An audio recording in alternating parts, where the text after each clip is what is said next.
தெரியும் இல்லையா? நல்லா ஓட்டணும்னு தெரியும் இல்லையா? இவ்வளவு பெரிய வண்டி ஓட்டுறீங்க, எவ்வளவு அனுபவம் இருக்கு உங்களுக்கு? வண்டி ஓட்டுறவருக்கு வந்து இங்க எதுவுமே வெள்ளை இல்லாம இருக்கு. எதுக்கான பின்னாடி விட்டு முன்னாடி வேணும் இல்லையா? எதுக்கான போறவங்களுக்கு தெரியணும்ல. பாதுகாப்பு விஷயத்துல சமாதானமே படுத்திக்காதீங்க. ஏதோ ஆனதுக்கு அப்புறம் அவங்களுக்கு வந்து அந்த குடும்பத்துக்கு யாருமே பொறுப்பாக முடியும். உங்களுடைய மற்ற வாகனங்கள்லாம் எவ்வளவு வண்டி வச்சிருக்கீங்க?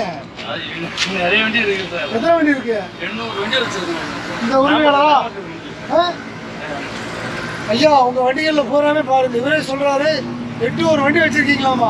இதே மாதிரி வாகன உரிமையாளர்கள் மக்களுடைய பொதுமக்களுடைய பாதுகாப்புக்கு முதல்ல எல்லா வழியும் செஞ்சிருக்குமான்னு பாத்துக்கோங்க. இதுல மக்கள் அப்படித்தான் பாதுகாப்பா போக முடியுங்கிறத மனசுல ஏத்துங்க. அதை எல்லாருமே அறிவுபூர்வமா சிந்திப்போம், உணர்வு பூர்வமா செயல்பட்டோம்னா எல்லாருமே பாதுகாப்பா போகலாம்.